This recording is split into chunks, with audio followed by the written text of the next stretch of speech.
Good morning, my dear viewers. In the previous videos, we talked about signals, operational signals, elementary signals, and so on. Now, I am going to talk about what is the analogy between vectors and signals. How vectors and signals are related. So that we are going to talk about. So coming to the introduction, all vectors are signals, I can say, or all signals are vectors. So from the vector analysis, I can talk about what is meant by orthogonality of signals. Whenever I say orthogonality of signals, or orthogonality of vectors, when two vectors are perpendicular to each other, then we say that those two vectors are orthogonal to each other. So based on that concept, I talk about what is orthogonality of vectors and extend the same orthogonality of vectors to signals. So here we are considering a simple vector f and another vector x as shown in figure, and both are related to one on each other and separated by an angle called theta. And Cx is a component of f, or I can say projection of f on x. And the dot product of two vectors f and x is being defined as f dot x equal to modulus of f x cos theta, where theta is the angle made between x and f, vector x and f. So here Cx is a component of vector f along x direction, or I can say Cx is the projection of f on x. And we may write a sum of the vectors f equal to Cx plus e. So here there are another vector is there, error vector is also there. The error vector is being formed between the vector x and f, vector f, where Cx is the component of f on x. So Cx plus e is the f. According to Pythagoras theorem, generally f square equal to Cx square plus e square. Because it is a vector sum, I can write Cx plus e. So where error is the e is the error vector, and this error is to be minimized. So when the error is going to be minimized, the error is minimized only when x and f are perpendicular to each other. So here we have another two examples having other possibilities where e is not perpendicular to each other. So e1 and e2 are two error vectors with f is a vector forming another vector x, and you have a component c2x, and here I have a c1x. So the sum of c1x plus e1 e2 c2x plus e1 both are f equal to c1x plus e1 c2x plus e2 I can write. But e1 and e2 are always greater than e, and e will be minimum only when f and x are perpendicular to each other. The component of f should be along the x direction, and which will be represented as f cos theta. So if I take a resolution of forces, let us say this is a vector force. This component is f into cos theta. This f cos theta can be written as c into x. Cx equal to f cos theta, I can write from the figure 1. So if I multiply this function with the x modulus of x both sides, I can have c into modulus of x square equal to f x cos theta. And we also know f dot x equal to fx cos theta. So I can replace fx cos theta as f dot x. I can have cx square equal to f dot x. From there, I can calculate c equal to f dot x by x square, which can also be written as f dot x by x dot x. So where x dot x may be represented as x square. So this can also be extended to the signals. So whatever the orthogonality, the component C we have calculated, the C value is calculated only to minimize the error. But in practical, you may not be able to make error should be 0, but you may be able to reduce the error. To reduce the error, this component here are supposed to be calculated. So that's why we have calculated the component called C. So this component is also can be calculated from the basic signals. So whatever the concept we have explained in the orthogonality of vectors may be applied to signals also. Let us consider the signal f of t to be represented in terms of x of t over the interval t1 and t2. So f of t equal to c into x of t plus e of t.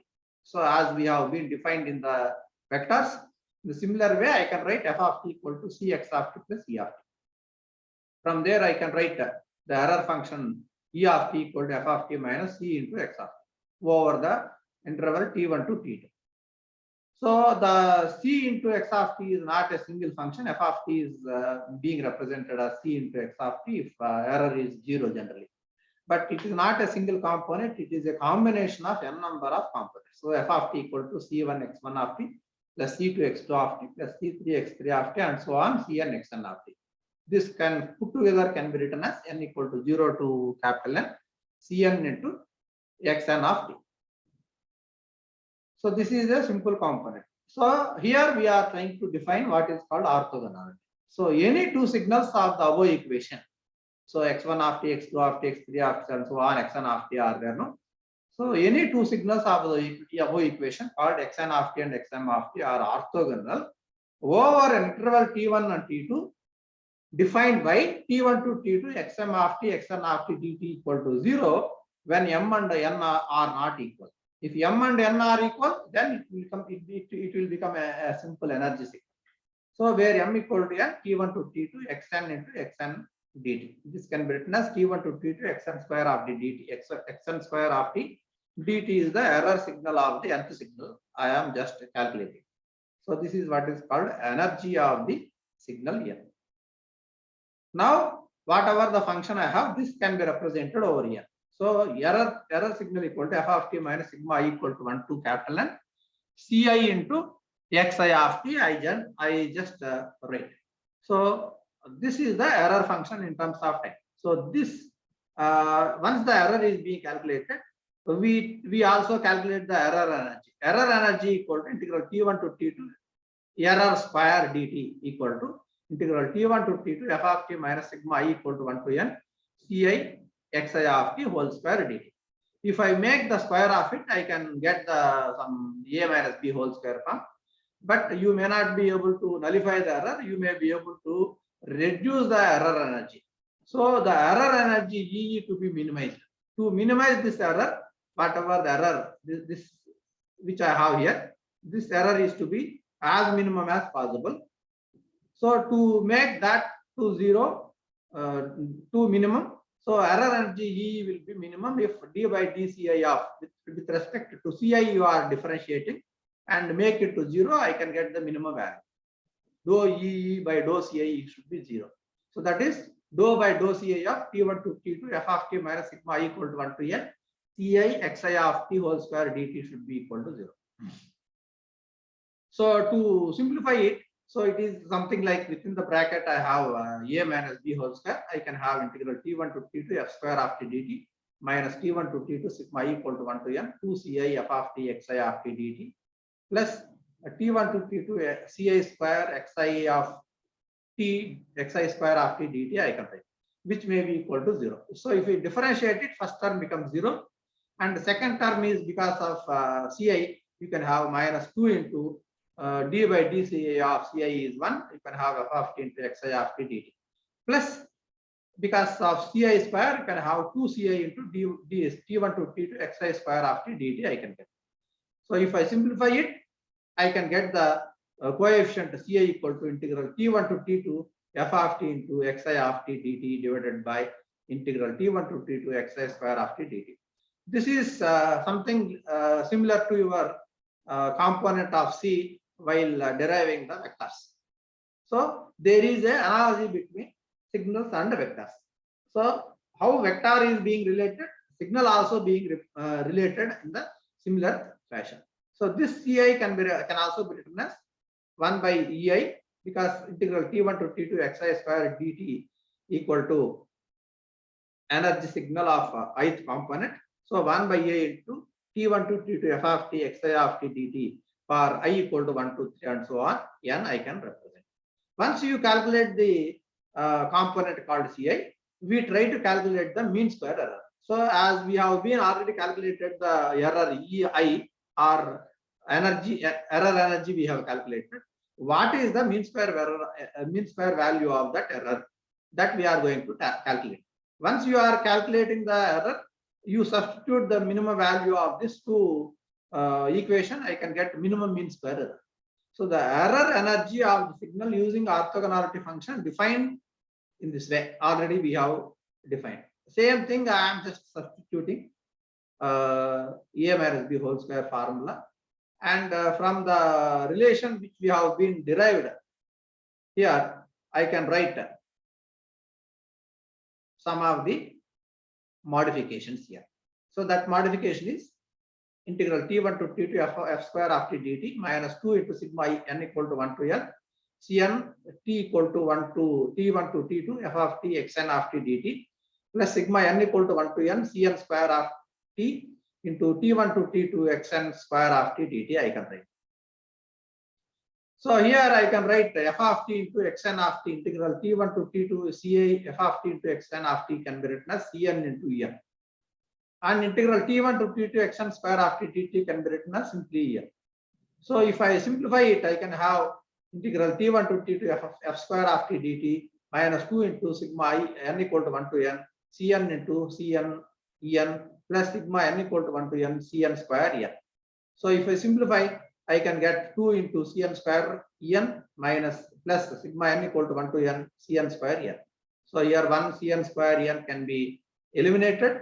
I can get 1 T1 to T2 f square of t dt minus sigma n equal to 1 to n Cn square En I can get. This is the what is called error energy.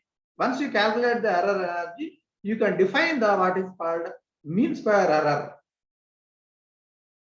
from the error energy, which is being related as E tilde square. This is the mean square value of this is equal to EE by T2 minus T1. The average value, mean square value, 1 by T2 minus T1, T1 to T2 f square of t dt minus sigma n equal to 1 to n Cn square En. So this is what is called your mean square value of the error. So whatever the value of Cn square En is there here, this is a always positive value.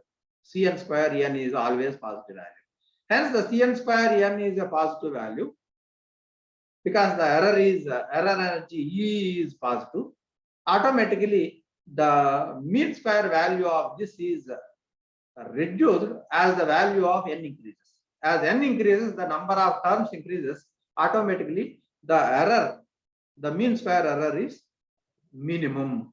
As the n value increases further and further, the mean square value is keep on reducing as n increases. So you will get a minimum mean square error maybe at n equal to infinity. At n equal to infinity, mean square error is becoming 0. So that is about mean square error. Coming to orthogonal signals. So once we define mean square error, what is definition of orthogonal signals? What are the orthogonal signals? So suppose if I have two signals f1 of t, f2 of t may be called orthogonal over an interval t1 and t2. I think the same definition we have already given previously.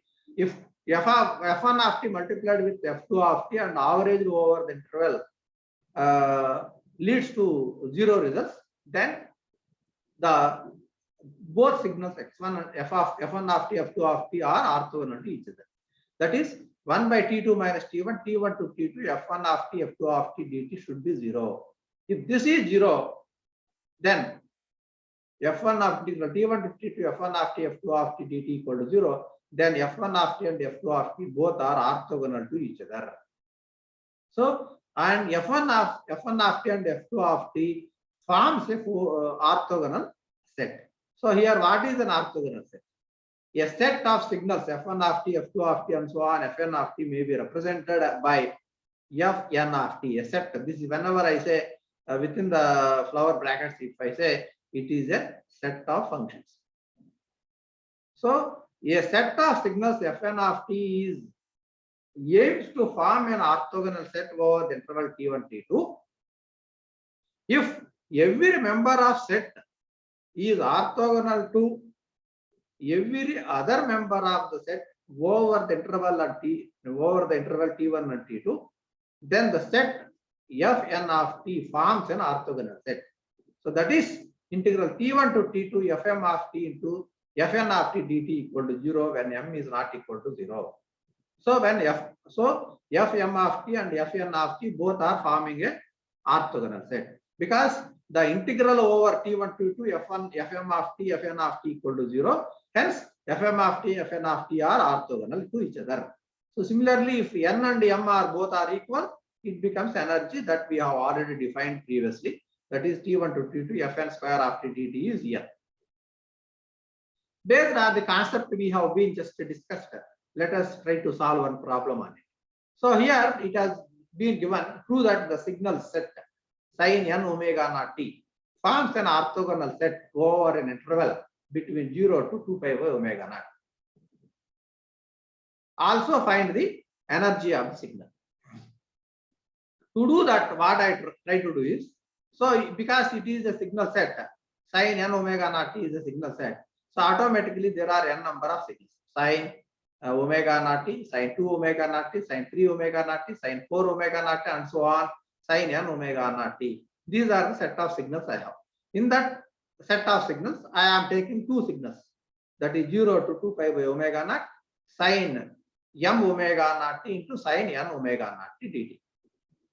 If m is not equal to 0, then it is being represented as sin A sin B. So 2 sin A sin B can be written as cos A minus B minus cos A plus B, I can write. So 1 by 2 integral 0 to 2 pi omega naught cos m minus n omega naught t minus cos m plus n omega naught t dt.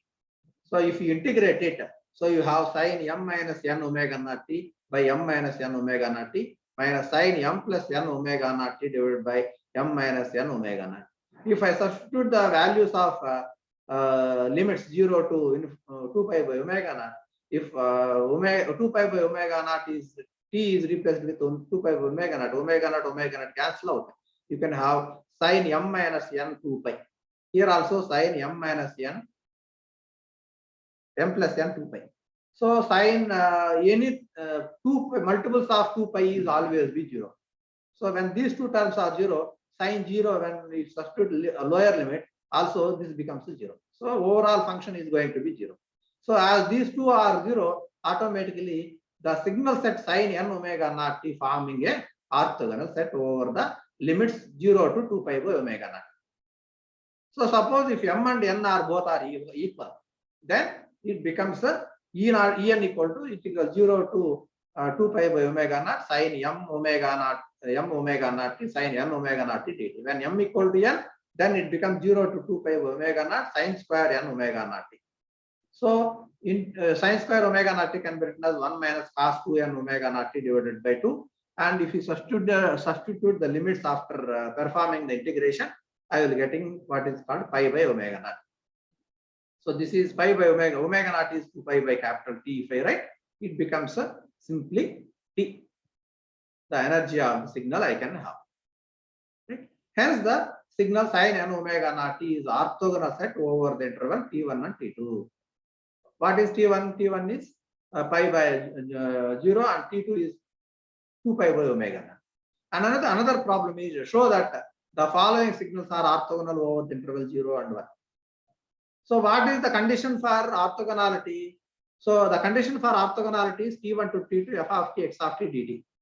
So f of t is being represented as 1, x of t equal to root 3 into 1 minus 2t.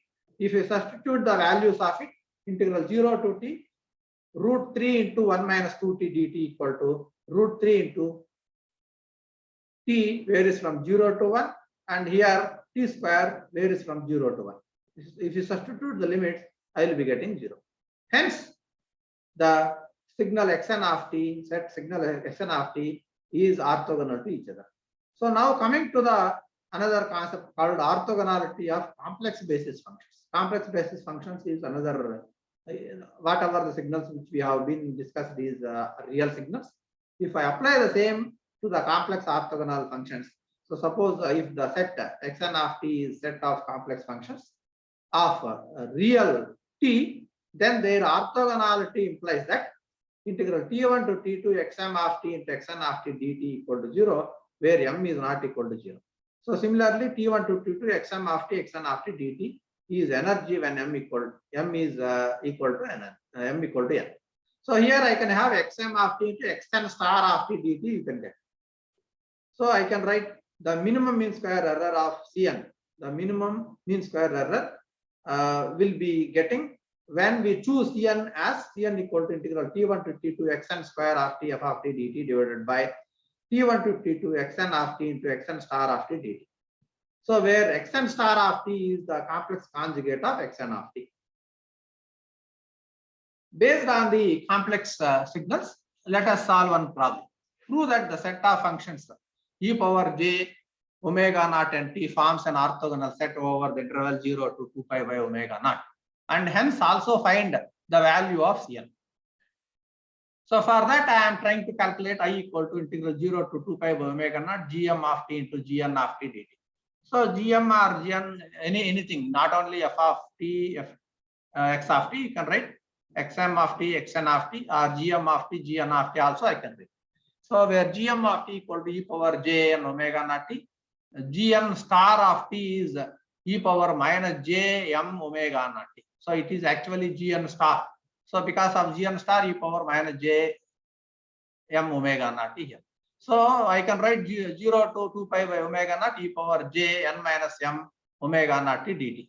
So because if you integrate it, you will have e power j n minus m omega naught t divided by j n minus m omega naught t, varies from 0 to 2 pi by omega naught. If you substitute it, anything e power j n minus m 2 pi is always be 1, and e power 0 is also 1, 1 minus 1 is 0. So this becomes 0. And the energy E equal to gn of t into gn star of t dt. So I can have integral 0 to 2 pi by omega naught e power j n omega naught t into e power minus j n omega naught t dt. So if I do it, I can have integral 0 to 2 pi, it will be 1 e power j n omega naught t, e power minus j n omega naught t becomes e power 0, e power 0 is 1, and varies from 0 to 2 pi by omega naught will be equal to 1 dt equal to 2 pi by omega naught, which may be equal to t. Now Cn becomes integral 0 to 2 pi by omega naught f of t into xn of t dt divided by integral 0 to 2 pi by omega naught xn of t into xn star of t dt. So I can write this value equal to 1 by t. I can write 1 over t integral 0 to capital T f of t into gn of t dt, or I can say f of t into xn of t dt I can write. So this can be written as 1 over t integral 0 to capital T f of t to e power minus j n omega naught t dt. So this is the Cn. This Cn is called Fourier series coefficient of the signal. So the above equation Cn is called Fourier coefficient of the exponential Fourier series we have. So here we have another problem. So suppose if I have two signals x1 of t, x2 of t are two signals, and both are orthogonal over the interval t1 and t2, then the energy of the signal, sum of the energy of the signal is equal to energies of sum of the energies of the individual signals called x1 of t and x2 of t. So to prove it, so we calculate the energy of the signal. So what is the energy of the signal? Integral minus infinity x of t whole square dt, or t1 to t2 integral t1 to t2 x of t whole square dt is also I can consider as energy. So the energy of sum of the two signals x1 of t and x2 of t is given by, I can have integral t1 to t2 x1 of t plus x2 of t whole square dt. So this can further be represented t1 to t2 x1 square of t plus x2 square of t plus 2 into x1 of t x2 of t dt, which can be integral minus infinity x1 square of t dt plus integral minus infinity x2 square of t dt plus integral minus infinity x1 of t into x2 of t dt. since x1 of t and x2 of t both are orthogonal to each other, so the third integral becomes 0.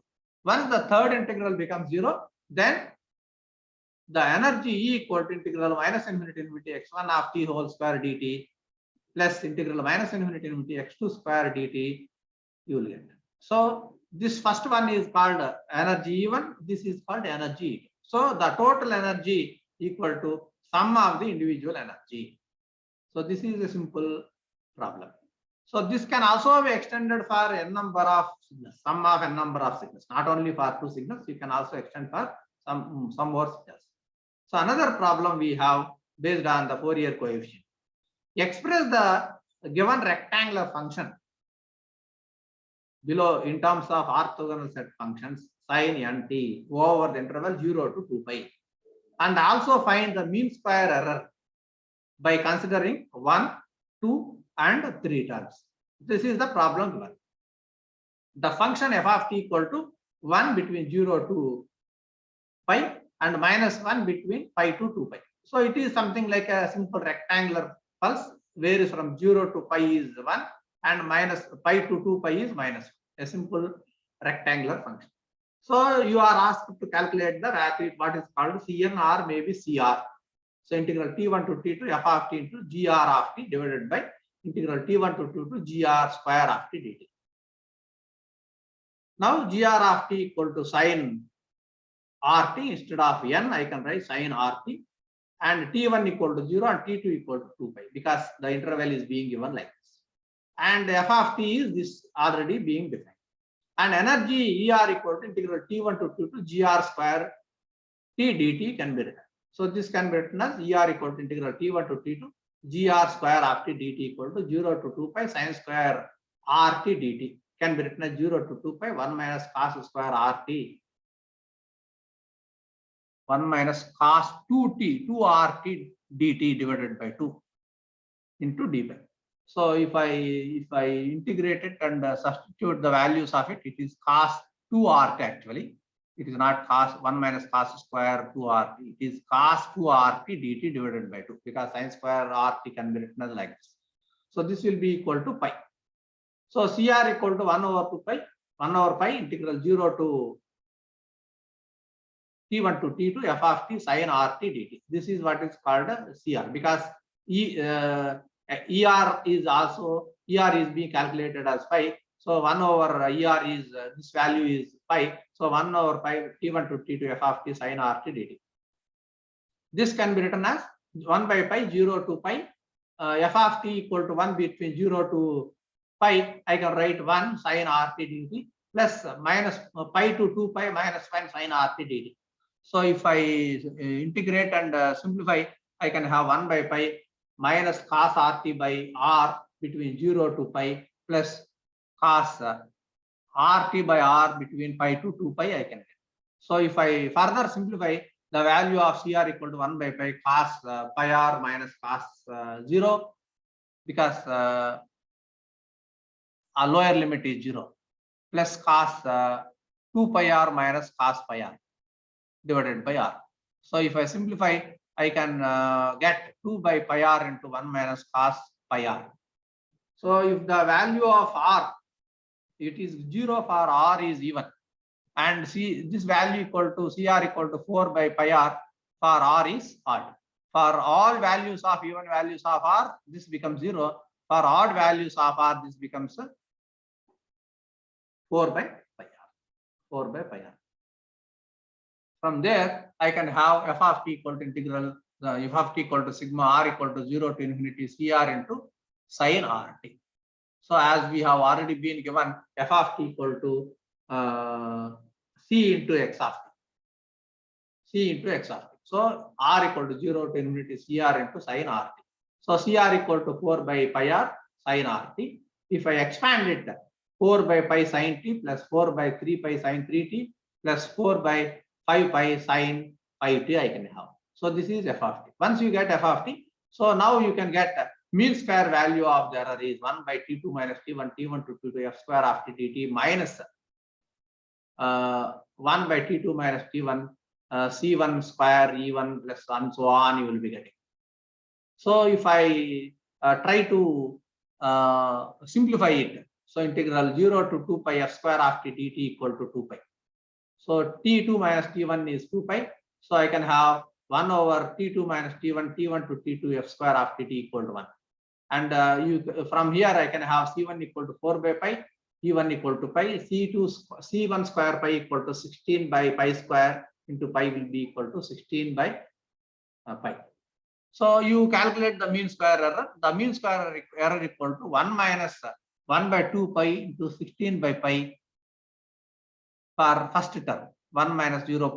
You can get 0.1894. So if I use two terms, 1 minus 1 by 2 pi into, I can have C1 into E1 plus C1 square into E1 plus C2 square by E1. So 1 minus 1 by 2 pi, 4 by pi square into pi plus 4 by 3 pi whole square into pi, which give you 0.0988. So suppose if I consider the both three terms.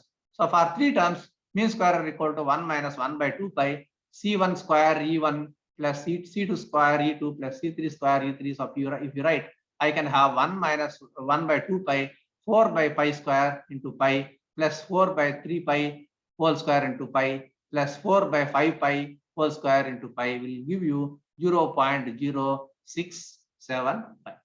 So from this, we can find that the mean square error reduces more as the number of terms increases further and further. So this is a simple orthogonality concept which we have discussed here. Right? Thank you, viewers, for viewing the